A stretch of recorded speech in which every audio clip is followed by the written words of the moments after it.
Ladies and gentlemen, welcome to another exciting episode of The Bold Exchange. I'm here with a very interesting character, very interesting man, top-notch legal practitioner. You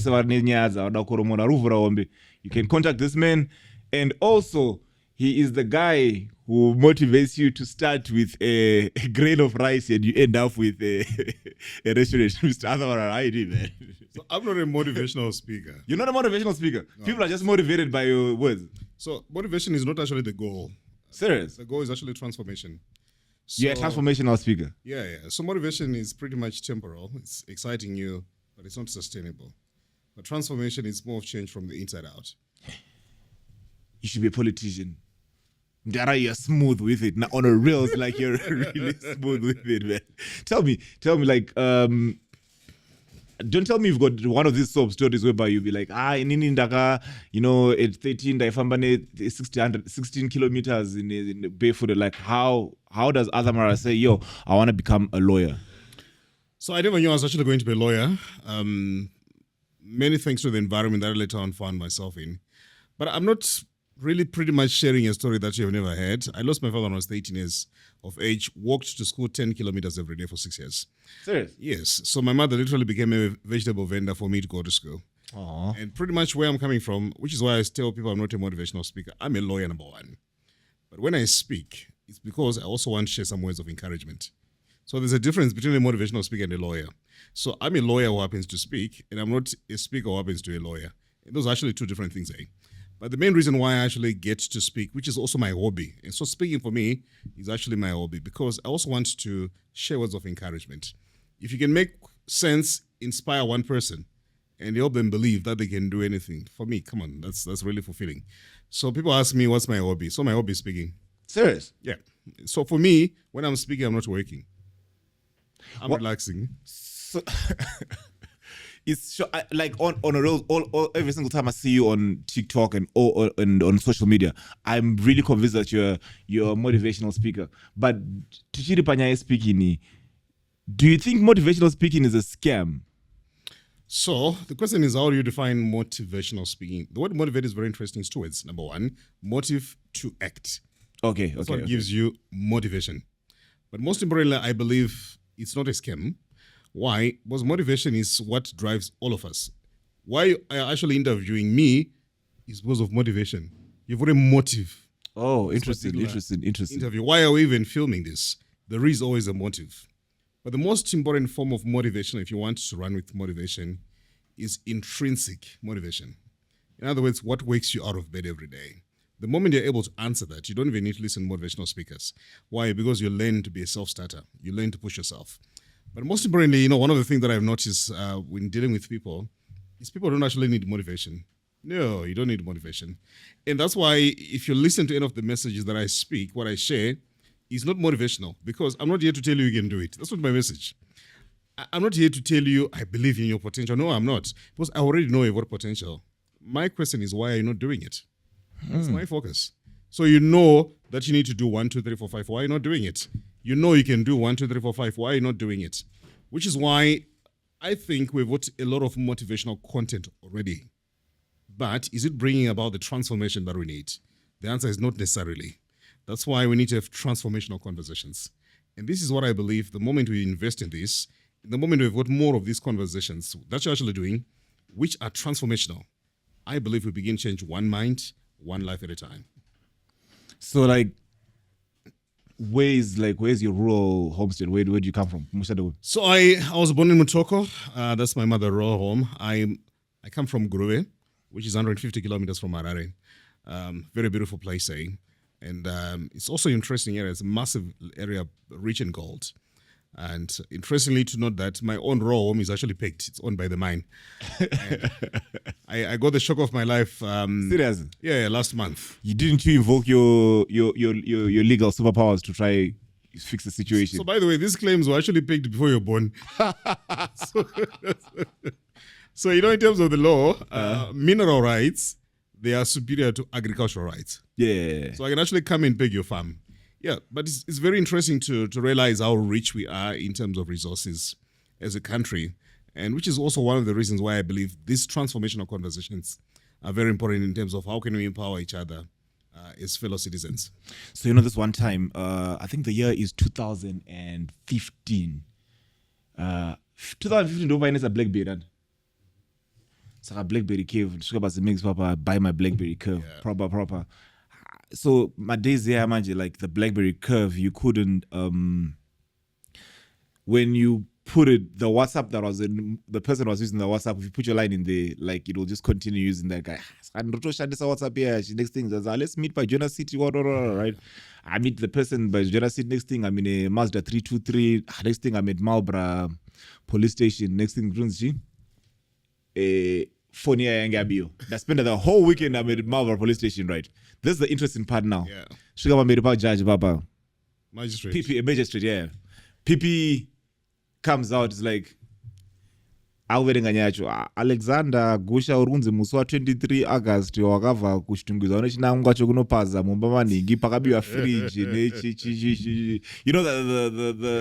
the story just escalated. What's been without violating lawyer client attorney privilege, what's one of the most fascinating cases that you've worked on, like where you'd be like, this was actually quite a fascinating so first year from law school I was actually given a murder trial. Yeah, that was quite interesting. So murder trials in Zimbabwe, they operate under what is called a pro deo system. So pro in Latin, pro means for, deo, God. Right. So you literally don't charge. That's a pro deo matter. So you can actually be claimed by City of Harare. Uchirwa kesi pro deo. So pro deo, every lawyer is allocated. They've got a register of lawyers.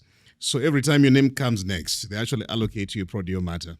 Yeah, so I was actually given a pro deo matter, but it was involving about 5 people. They had beaten what they called someone Angaba Mombi. So fortunately, stock thief. So fortunately, my client was not really placed at the scene like where the person was actually beaten. Yeah, we were able to survive it, but it was really an interesting experience. Yeah, just getting to see ordinary people and helping those people. Interestingly, is like, yes, I'm done. No. But what I want to ask though, right? Like, and I've always been curious about this, right? Yeah. But like, does your conscience, like, okay, you deal with a case, and you're obliged, that's why, because like I've always seen even on social media, there's always this back and forth with people, this guy, they can say they stand for this, but now they defend this, you know what I mean? So, I mean, does your conscience come into play after you take off your suit and you relax at home and then you're like, how do you separate the two, like the conscious part of you? But homeless and the case, like how do you deal with that? Like, it's actually working. Ask an undertaker, how do you sleep? They say I sleep well. Ask the guy who washes dead bodies, they say I sleep very well. It's work. But one of the most important things that you need to understand in our criminal justice system is there's something called a presumption of innocence. Presumption of innocence is even if I see you holding a knife, which has blood on it, the law says you're innocent until proven guilty. So lawyers are not liars. That's the first thing that I need correct. A number of times I don't know why people say lawyers are liars. So if you're given a case with a client and you know it's bad on the merits, you attack it on technicalities. That's how you do it. All right. So you don't have to go into the merits where you know you're going to be doing one or two things. But remember, my role is not to create the facts. For example, you bought a stolen phone. I hope you are. I think you were acquitted. No, I'm acquitted. Yeah, I'm here. So you bought a phone which was allegedly stolen. Yes. So by operation of the law, you actually enjoyed the benefit of the doubt, which says you're presumed innocent until proven guilty. Yeah. Which is also one of the main reasons why I think this program is very important, just to help people get to an appreciation of their rights. And once you understand that you're presumed innocent until proven guilty, it is the responsibility of the state to actually prove that you're guilty. And if the state fails to do that beyond a reasonable doubt, so any reasonable person applying their mind to the facts, they should actually entertain no form of doubt that you committed the offense. So that threshold is actually very, very high. And because that threshold is very, very high, a number of people, they survive. Man, you articulate yourself so well, man. Like, it's like, I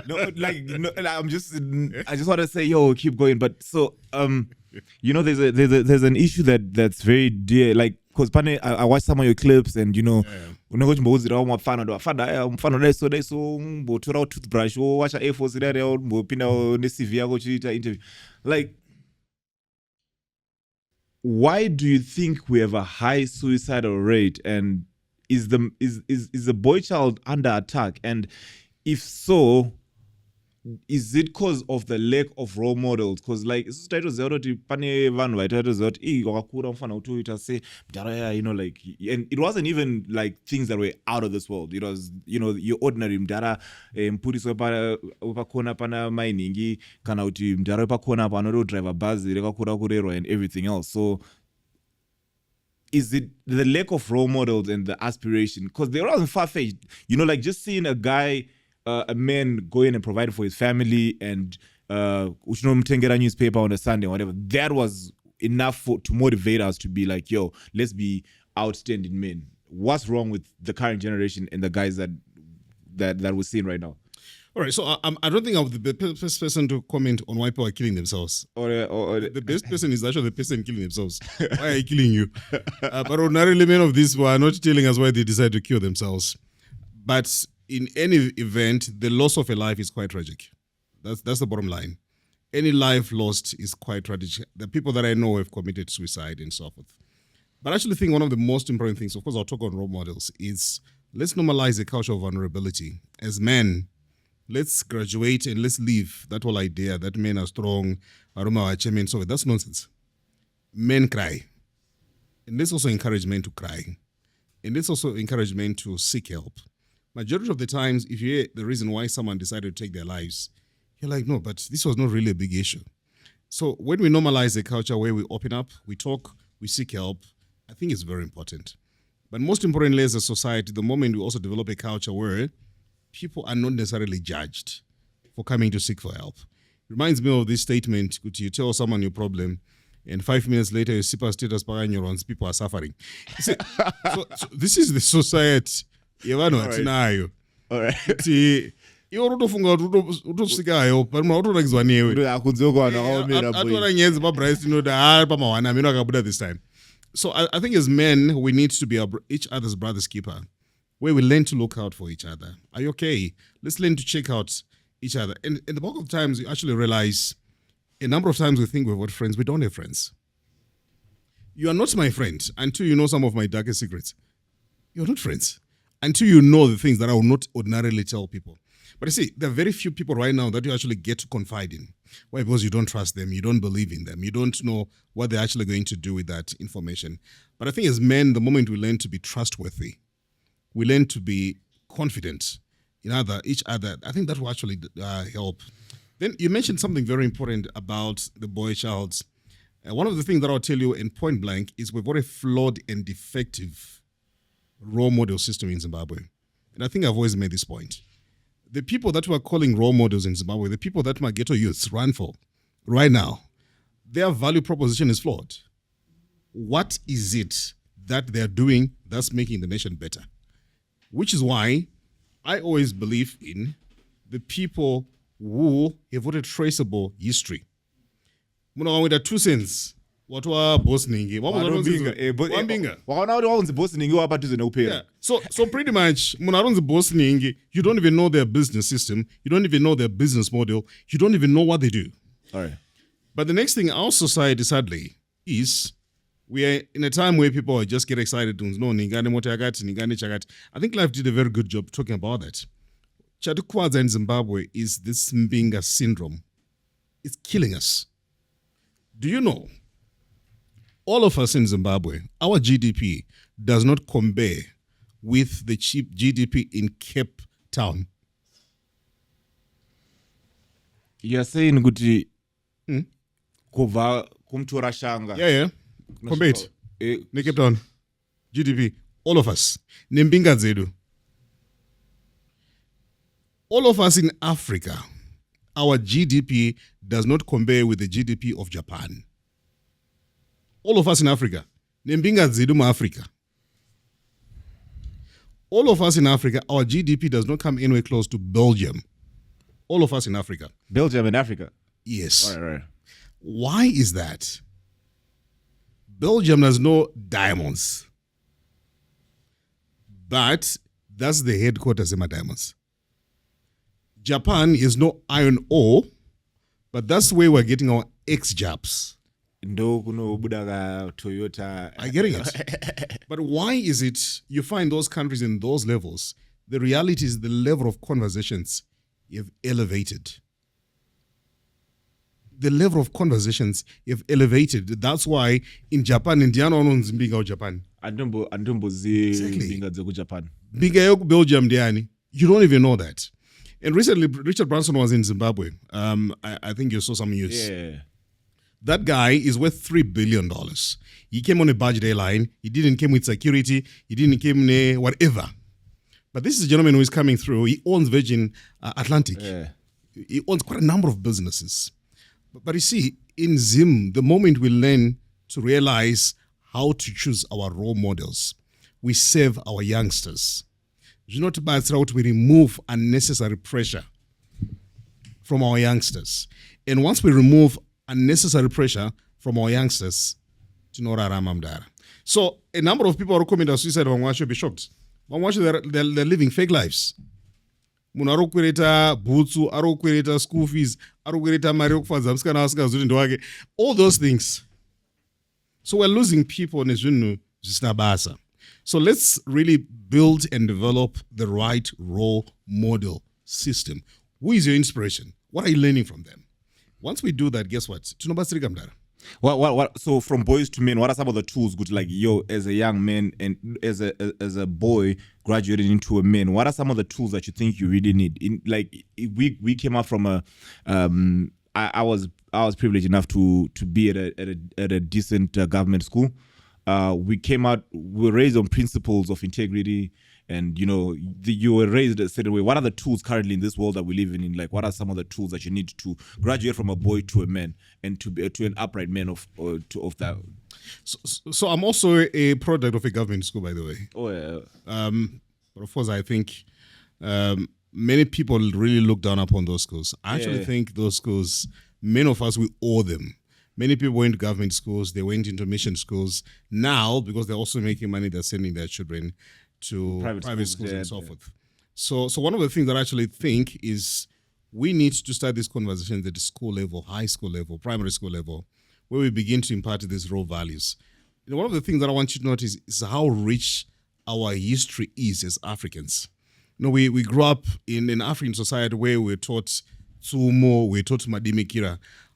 A number of times we don't quote our own Tsumos because we're looking for those international quotes. But I still think those Tsumos, those proverbs are really rich in terms of wisdom. One of them, Sangur no Pawanit, I think you've heard that statement. Very, very important, which is pretty much an emphasis on determination, an emphasis on perseverance, an emphasis on hard work. Very, very important. No, those things. We look down upon some of those things, but I actually think these are the same principles, the same values that make us people, that make us men. You talked about integrity as well. These are values that we grew up knowing. And back then, you remember that kudara waitiwoka kuromora wakunorowa next to do. Yeah. And your parents will not do anything. Kana kuira zup konzi ngogara pasi munhu mukuru akamira. Just simple things like that. Yeah. Exactly. So it's going back to the roots, going back to the basics, going back to the values that raised our parents, going back to the values that created this crop, Yanana Gogo, and so forth. Those people, sit down with them. They'll tell you what you need for your marriage. They'll tell you what you need for your family. They'll tell you what you need to even live longer. Why? Because they were built on real, authentic principles. And by the way, the people who built us to be where we are, they really did not have amazing education. These were people with a solid foundation. These people with a solid backgrounds. These people who understood and appreciate that you need to build something. If you ever notice one thing, good. Chances are high if you grew up in Harare. Back then. But why is it a generation you don't know they're not chirungu pa Instagram? Why is the generation trupaka pombi dzemota padzimba streets eduma flats? And the next thing we're doing all sorts of bogus things. Because we're running away from the principles that built us, the principles that built our forefathers. And I really believe we need to ride on this rich heritage. And once we ride on this rich heritage, it is actually going to help us to become better men. So one of the things that we need to understand is there's no magic. if you're single and you're not doing anything meaningful, don't think marrying, having children is going to graduate you. You'll simply be a foolish man with a woman. You'll simply be a foolish man who gives birth. So there's no magic in marriage. But growing up, maturity is also a function of choice, which is why I think one of the things that we talked about earlier, very important, our role model system. Who does he look up to besides you? Who is the next person that can actually make rightful conversations? Even you're always the adult. Yes, who do you look up to? You need that. The moment you've got someone else that I got to stop whatever you're doing, you stop. You're okay. But if you don't have that person who is your accountability person, who gets to call you, vanhu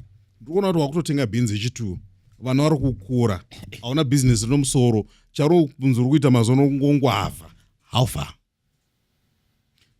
By the way, one of the things that I've managed to do and that I do, all the messages that I speak about, all the things that I talk about is common sense. Society in Zimbabwe, we've mastered the art of running away from common sense. Of course, don't tell me it is common. Hey, it's not common, blah, blah, blah. Sure. Tikadzokera back to common sense. Tinoitable. Because the majority of our problems is violation of common sense. So I want to ask a question. I like the points that you're raising, right? I want to ask a question. Remember the time when Isitaukura TV everyone at 3 yard. It's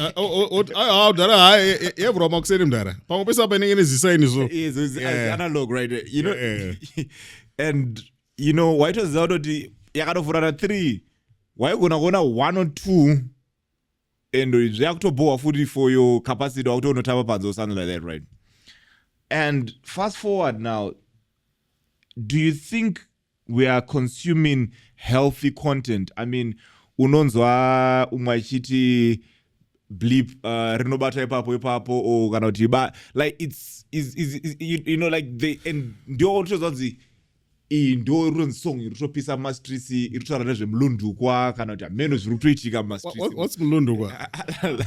The comment section guys to move to the nezvemlundu kwa. But what I'm saying is that what I'm saying that you feel like the kind of content that these kids are consuming. Is it akura content yawa consumer guy?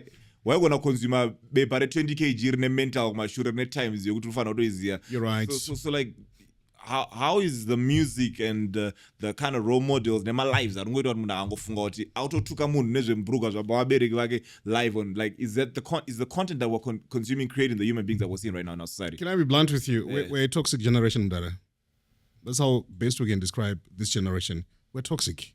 We don't know how to handle technology. The owner of Facebook, Mark Zuckerberg, asked it alive achituka one, but arutokumbira data. Ndiye arikutuka wangu. Muridzi weFacebook nomukadzi wake awasikuita photoshoot yepregnancy vakashama. But some poor souls dzinoda kuimpressa vanhu vangori maona yeaccount ndo vari kuita nudity. We don't know how to handle the internet. It's a powerful tool that can transform us, but it's equally a tool that can destroy us. So, talking about our music, this is a problem in music. Majority of our music cannot cross the border. By crossing the border, I'm saying it's not music which can be consumed elsewhere.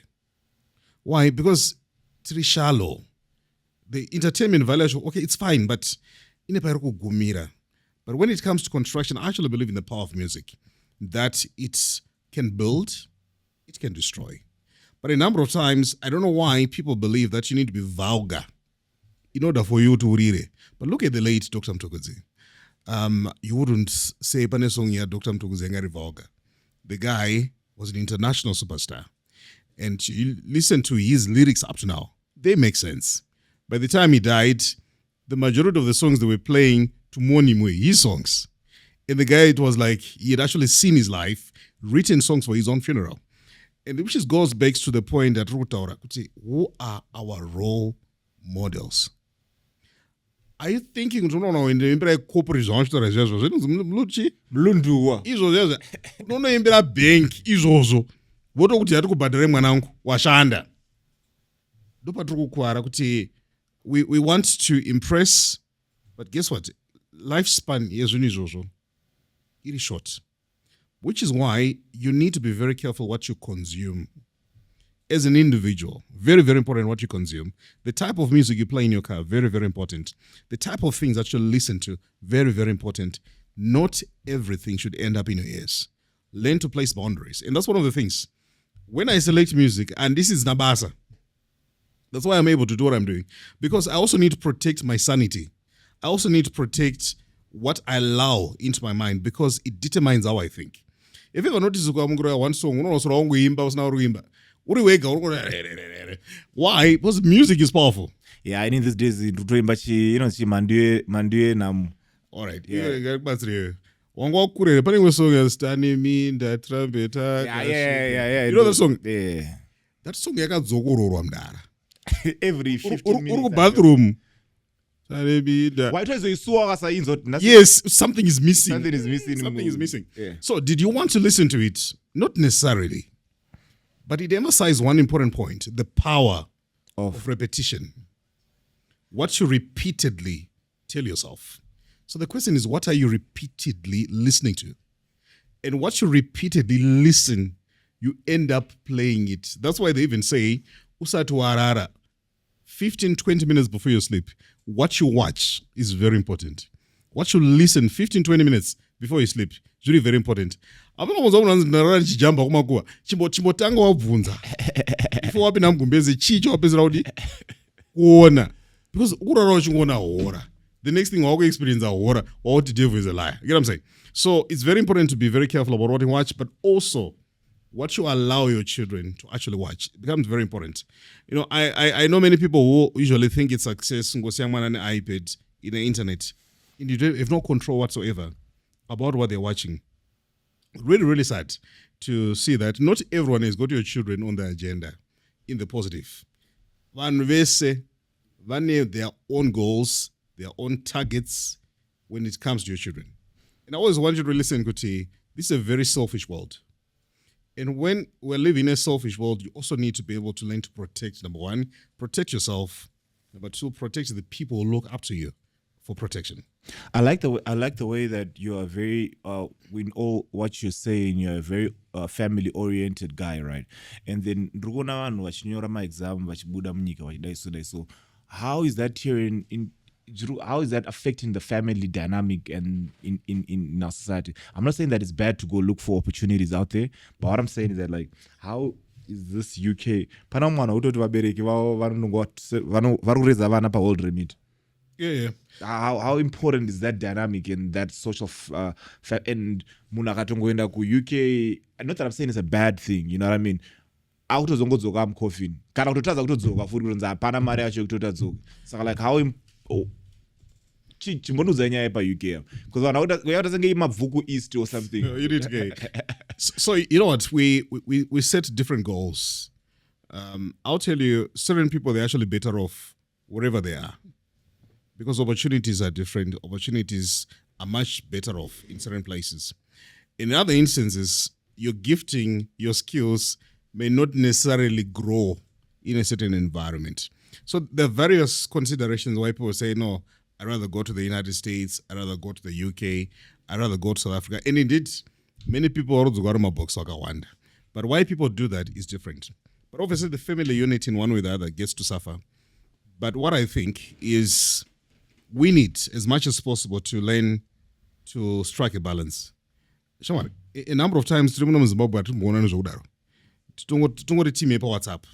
If we can build nature relationships on WhatsApp, let's do it. When you can create time to travel, let's do it. But one of the most important things that I actually believe in is, I don't know many people. Have you ever noticed when I go to UK, they still want to come to and be buried in Zim? I also think it's very important to invest back home. By investing back home is, let's also realize we left home in order for us to develop home. And when we understand that we left home in order for us to develop home, let's be able to understand the fact that we can't grow what we neglect. That's what I want to encourage. So a number of times you find Utumnano Anogara outside the country, 20 years, 30 years, and one room one room. The next thing you realize, no, mai wake chaiyo warufana kuzotambira chituna varikugara mukamba karoda kudona. And the next thing, takuisa tent, takuisa box, takutanga kuchema and all sorts of things. But I really believe we need to also put in some measure of investment back home. Right now, a number of times, and I want you to know one thing, the diaspora has really played a very critical role. Look at the amount of remittances every month, the amount of money that's coming from the diaspora. Those are significant amounts. But also I want us to go a step further. Well, let's also contribute in infrastructural development. Let's contribute in terms of various investment initiatives. Because if we don't do that, no one is coming to build Zimbabwe for us. So build your family, contribute towards building the nation. And most importantly, I'm a person who believes so much in realizing that you can be patriotic wherever you are. Meaning, look for opportunities where you can make a difference. I like the fact that I like what you're talking about, opportunities. Saka, what are some of the opportunities ekuti munhu angwave I mean, me munopinda pese panongozi panodhiri munenge muripo ndeaba magepu, like what are some of the things that people can, what are some of the opportunities that are there currently in Zim, and even if people from outside to come and visit back home? So you know what, I took a bit of time to visit Zida. Please visit Zida, phenomenal place. So Zida, Zimbabwe Investment they actually have a list of projects that are available that you can develop. So I was having a chat with a friend of mine who was saying there's a huge market for my avocado. You're not serious? I'm serious. Just my avocado. No, area. They're actually saying massive opportunities for export quality in avocados. And I'm like, I wish people could realize the amount of opportunities that we have. And the amount of opportunities that we have, they don't necessarily require you to be back. I'm saying, and market avocado. Imagine if you can just have 1 hectare avocado. And that's when I realized that many people need to start realizing that there's so many opportunities, not necessarily in the sense that you'd want. When you talk about investment, we're not talking about the next $1 million deal. No, guys, let's learn to start small. It's very, very important. Now, there's huge potential in goat farming. You know, I was visiting someone who was doing over 500 mbudzi. I'm like, guys, chanakira mbudzi aufana urara wazitarisa ka. Unofana just to ensure that we have the basics in place. Yeah. But point and kuti my taste do differ. But the obvious motivation for investment is return and risk. All right. But take time to go through platforms where you can just learn. So the best place to come and see my ideas on investment, go to the Zida website. They actually have got something that you can download. That is a list of investment opportunities. Just go through. Maybe one thing you don't know, maybe another thing can actually be capturing your attention. An interesting visit. Oh, by the way, one of the most important things you also need to encourage is something called exposure. Exposure. You may think that everyone are kutambura. EP exposure just traveling mdara. Because this super exposure pane pataimbo days on to drama picture on ama tukubadra ine exposure. No, don't pay for photos. Exposure, travel around. Get to see what people are doing out there. I remember visiting this farmer. They're doing contract farming and there are about 65,000 chickens, one place. 65,000? Yeah, not 65,000. And they're actually saying they're actually a small scale farmer. They're saying 65,000. They're saying their contractor is saying you'd rather upgrade or we're going to scratch you. From 65,000? Yes, they're saying the minimum Yarun's will push it to you is 150,000. And it's 4 weeks. They get to be paid per kg $1 per kg in Zimbabwe. Damn. So the moment we begin to apply our minds towards opportunities, we grow opportunities. But the moment we apply our mind towards negativity, we lose out opportunities. And that's why I want you to notice one thing. In Zim, big money. They're busy. They're making things happen. Right now, one of the favorite places that I enjoy visiting, you know it, for lunch.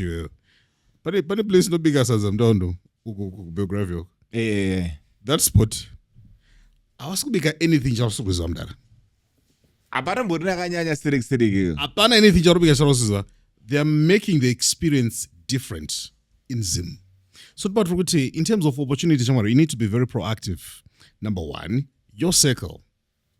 What are the opportunities that are happening? And by opportunities, we need to have opportunities that are sustainable. But a number of times, my deals, all right, but we don't build a nation in my deals. We need to be able to develop businesses that can be scaled. And when we develop business that can be scaled, that's how we also create employment elsewhere. And that requires a serious mindset shift. And like when you talk of the mindset and applying yourself and the mindset shift, like what's one of the things that really inspires you? You're a published author, right? Yeah. Like let's talk about that. What mindset? What will be going through your mind when you say, no, let me put this thoughts onto paper and merembo tipirana? Right. So, I just wanted to write one book, Mdara. Just one book. That's what I wanted to write growing up. So I was inspired by one thing. I noticed kuti my teachers ado unyora. They don't. So when I had 30 years in teaching, okuzwa teaching has kubhadhara.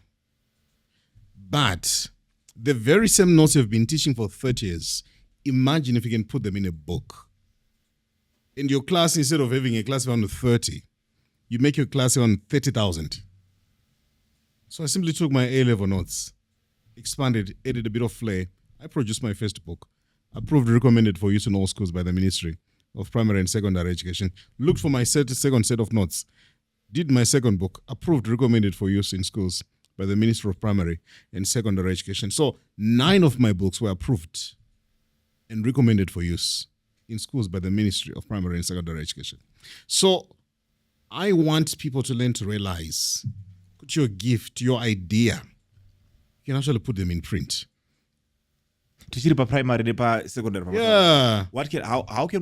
How do we need to change our curriculum in order to boost our value chain? Or because like it feels like we are, and it's no offense to anyone, it feels like we're creating half-baked graduates. Like it feels like I don't know, it's like I'm not trying to get to a conveyor belt. It's not like we're creating like I'm maybe dealing, but it feels like these people are not really ready for the real world. Is there something wrong with the education system or the curriculum, or what? Change to boost the value chain? Do you know the review curriculum? Now is out to review again. We're reviewing the curriculum, but we have not upgraded the teacher. Yes, we have not upgraded the teacher. So we've upgraded the car, but we've not upgraded the driver. No. So if we don't equip the teacher, if we don't upgrade the teacher, a new curriculum, but was to get the same result. So I was attending Israel University launch. They're saying blah blah blah blah. This is what I want to do. Guys, no, I'm a teacher by profession myself. Right. But I was saying, guys, until we upgrade the classroom practitioner. So one of the themes is entrepreneurship, for example. All right. But we're expecting a person to teach entrepreneurship. We're expecting a person who is religiously waiting COVID allowance to teach entrepreneurship. It's like Munardo teach a business admin, salary. Hey. Teach economics in This is where we have a problem. This is why masters in business admin, this is why economics, this is why how to be healthy. So nobody curriculum, yes, we can review it, but have we actually upgraded the person in the classroom? What is entrepreneurship, or the teacher entrepreneurship, which is why I always say there is nothing as dangerous as putting a poor teacher in a classroom. Do you know why? For the next 8 hours, I'm going to interact with session. That's bad. Why? Because remember, we're talking about inspiration. Yeah. Growing up, I wanted to be a teacher. My inspiration were my teachers. Because those are the people that I saw every time. So our curriculum, we've done a lot of work. Now, Education 5.0, phenomenal stuff. But I think we need to upgrade the classroom. Education 5.0. Yeah. So now we want to take everything that we're teaching into industry. We produce people who are useful. No, one person reached out to me and says, no, hi, Arthur, I'm doing a degree in entrepreneurship. I'm looking for a job. I'm like, what manner of sorcery is that? So you study entrepreneurship, and the next thing that you produce after 4 years is a CV. You know why your story is so amazing. I mean, you step into the shoes of your dad and you take care of all your siblings. Like it's one of the most amazing things that like that I've heard in a while. But the question I want to ask is, what are your thoughts on? And I hate to call it this, but black tax. Black tax, yeah. No, there's nothing called black tax. So Mdarangano fight 13. All right. I'm firstborn. The guy who comes after me is 10. Anote Rauch is young. My baby brother is breastfeeding. So I've got two options. Two options is like, I'm just going to do my things and so forth. My mother, yes, farokutengesa, but I'm a beneficiary diaspora, by the way. My sekuru was a teacher in Zimbabwe, went to the UK, and he made a commitment that many people will not make.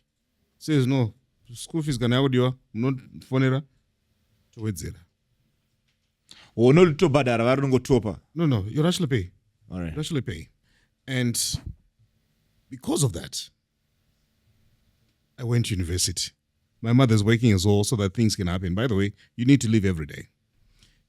It did not been for my sekuru from my maternal side, I would not have been where I am. It did not been for the sacrifices of the widow who went into the streets, sold bananas. Now my mother's got a chronic backache because should go everywhere. And it got a torn for me to be where I am today. Now, naenda pa University of Zimbabwe taakutaurawo chirungu. Andina right yokutaura black tax. Because there was someone who decided to be selfless for me to be where I am. So what am I doing by saying, let me raise my father's children? I called my Seguro in 2009 when I started working. That Seguro, school fees. Was I earning a lot? No, I was earning $300, by the way. And on 4, but I'll tell you one thing, that's one of the most fulfilling experiences. Out of 5, 4 of us have got master's degrees. Wow. The last born is graduating this year with a law degree. The other guys, the guy who comes after me did law, is his 3rd degree. My other brother is doing very well, is working for one of the biggest insurance companies. My sister is running her own massive taxi business. So, why did I do that? Because I also wanted to give people a chance in life. I wanted to give someone a chance in life. And guess what? I'm so grateful. But I gave people a chance, and ever since I did that, so I literally liberated people. I literally gave people an opportunity. So for me, it's not black tax. When you raise people, when you help people to help themselves, that's not black tax. Which is why when you're assisting your family, you need to have a goal. Why are we doing this? Am I doing this so that I can spoil you? Am I doing this so that I can maintain a lifestyle? No. My motivation was help everybody get a life. So people ask me, what's my greatest achievement? It's sending my father's babies to school. So you're a lawyer, right? How many divorce settlements have you settled? Quite a number, countless. I've actually done some prominent names. I won't tell you names. So One initiative that. Like, what's the most interesting thing that happens when people are getting divorced? Like, so people get angry, people get emotional. But one thing that we need to realize, when people get married, no one really plans to divorce. It does happen. Of course, there are certain instances where certain marriages are doomed to fail, but no one really gets married with the plan to see their marriage fail. So yeah, usually divorces, they get complicated when there are children and when there's property. But it's it's very complex. Seriously? The welfare, the more complex it gets. Yeah, it does. Because usually, walk away empty-handed. If I was doing it, you'd have known. So, but it's really, really alarming, the levels of divorce in Zimbabwe. It's really sad. Seriously. Which is why I think we need to introspect and to ask, what is our motivation for getting married in the first place. What's crazier, the divorce or the contestation of a will? All right. So these are actually two different things and two different applicable principles. So in divorce, there are two types of divorces. The ones that I prefer are the unopposed. So usually when I'm handling a divorce matter, I ensure that we sit down on the table and we say, what are the issues? What are we fighting? Because if it's main... Infidelity, No, infidelity is not actually a ground for divorce, eh? Yeah, it's simply consideration. It's actually one. The ground is irretrievable breakdown of marriage. The marriage is irretrievably broken down so that there's no prospect for restoration of a normal marriage. That's the only ground for divorce. So what do you look to say the marriage is irretrievably broken down? Number one, you look at adultery. But it's not just adultery. It's adultery that you find unacceptable and does not leave room for continuation of a normal marriage. So iwewe ukatoti izvi zvanyanyisa izvi no. Because you can actually condone the adultery. For example, I committed adultery and you know it. And you say, so you have literally condoned the adultery. Yeah, so it's not just adultery, say no, they committed adultery. So it's quite a number of grounds. But one of the consideration is parties have lost love and affection for each other. Yeah, it's actually a basis. Then long-term imprisonment is actually a basis for divorce. What do you mean long-term imprisonment? Yeah, one end above. One end above. What were candidate yokurambika. Unotorambirwa izvozvo kunzara mukati. So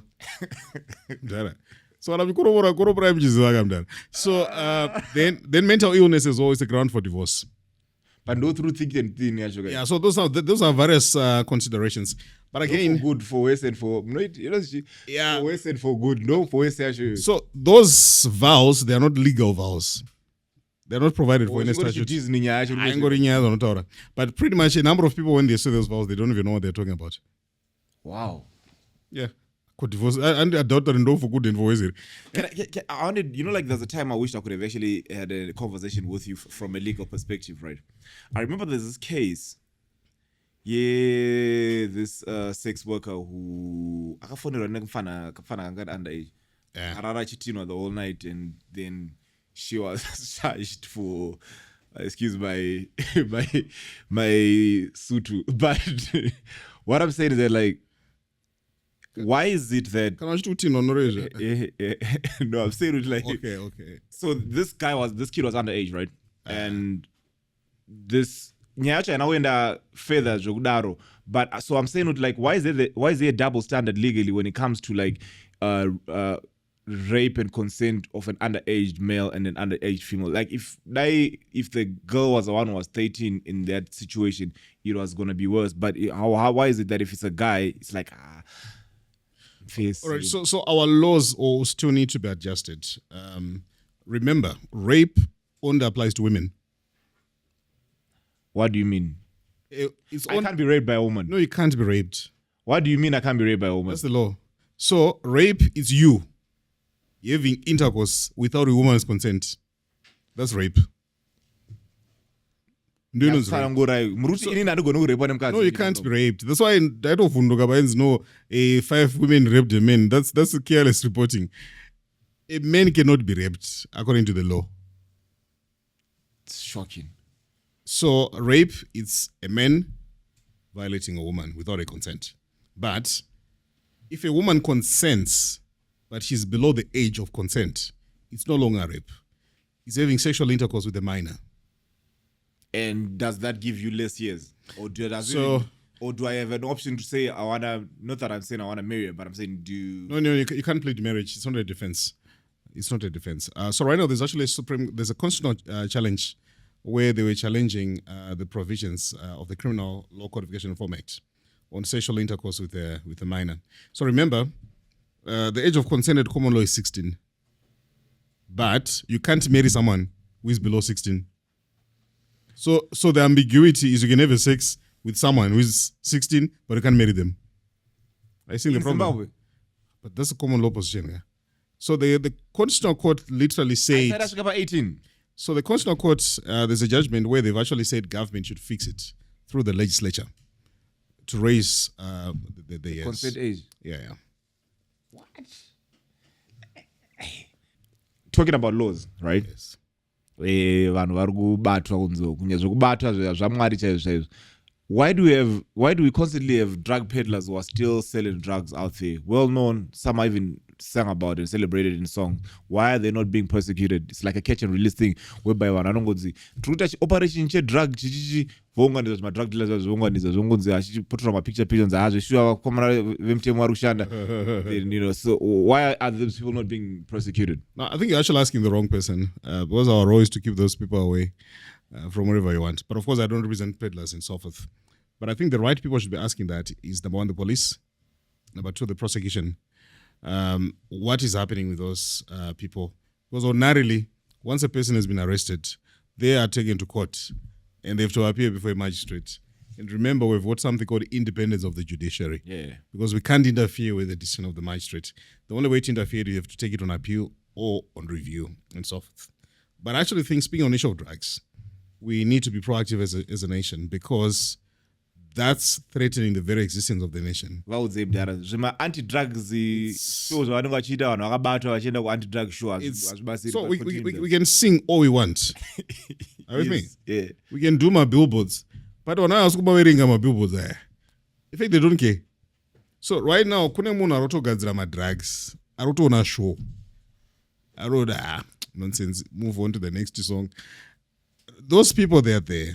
But I think we need to be proactive as a society. And I need to repeat that. Why? Because my drugs are actually wiping out an entire generation. They're wiping out an entire generation. Now, you find my drugs that are getting into schools. There was one school which was involved in that scandal. Yeah, I remember. Yeah, very Christian school. So you imagine if a Christian school can be involved in a drug scandal. Bible. So no, now this is really a serious issue. But also we now need to be able to actually help the people who are involved in my drugs. But the problem also, actually, they don't even know that they need help. So you can't help someone who doesn't know that they need help. So it's a lot of work, and I think it's quite a serious issue. And I hope in the next interviews, you also get to invite the police so that we can have these real conversations. What's happening? I'm really trying to get the police commissioner. Yeah, we need that because it's actually a matter of urgency. And I think last time I heard that the government was actually diverting serious resources just to deal with drugs. So you imagine millions are went on my drugs. We could have put them in infrastructure development and so forth. So it's actually a serious threat. And now you find, going through history, that, and I think I've made the point, that we're living in a selfish society. Pablo Escobar was a billionaire through cocaine. Selling drugs. Yeah. His own children, he didn't want them anywhere close to cocaine. So you see the level of hypocrisy. They know how destructive it is. The people who are close to them, they don't want them anywhere close to the drugs. I know that you're a very busy man, and in closing, what do you want the Author Marara legacy to be when you what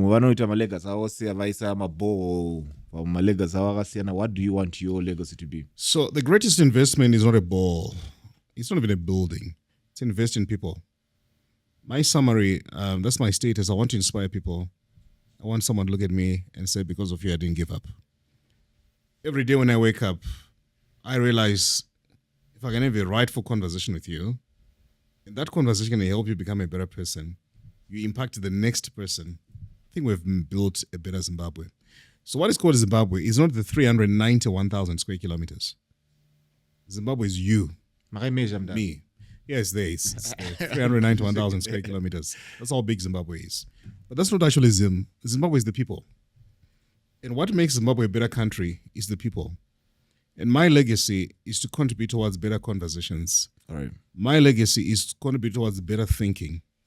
My legacy is just to help people believe in themselves. Wait, when you say you have better conversation, do you feel like we as Zimbabweans are having enough better? Okay, I remember in my days in Kuchikoro, it was mostly paragraph comprehension. Do you feel like we can comprehend and process information as Zimbabweans, and are we at a level whereby we can have different views and still understand that we're both brothers and we're both Zimbabweans? We actually need to upgrade our conversations. When we upgrade our conversations, we mature to a level where we need to meet somewhere. I don't have to care about what you support. True. Who you support. But when it comes to the nation called Zimbabwe, we need to meet. That's maturity. Where we realize that making Zimbabwe go forward, that should be the goal. That's a better conversation. But also realizing that the transformational growth agenda is actually more important than your personal agenda. How can we make Zimbabwe great again? You are in media. Let's use that as an instrument. I'm in the law field. Let's use that as an instrument. You are doing music. Let's use that as an instrument. And when we upgrade our conversations, there is no way that we're going to remain the same. Right now, the richest person in the world is worth 200 and something billion. That person is worth than the GDP of our country. Damn. Don't you think we need to upgrade our conversations as Zimbabweans? How can one person be much more worth than all of us? What is it that we need to do? Right now we talk about Elon Musk, but Elon Musk still needs lithium from Zimbabwe for his Tesla to function. But there is someone right now in Zimbabwe who is not seeing that far. So the moment we begin to upgrade our conversations, improve our conversations, the things that we change, that we talk about, the moment we change the things that we talk about, the things that we do are also going to change. So I believe so much in the power of conversations. And once we get to elevate, upgrade our conversations, I think we'll do some phenomenal things. By the way, Zimbabwe gets its name from a very interesting place called Great Zimbabwe. Great Zimbabwe, go through history.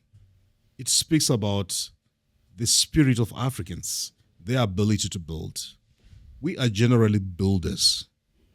We are generally people who can build. We need to ride on that. Upgrade our conversation.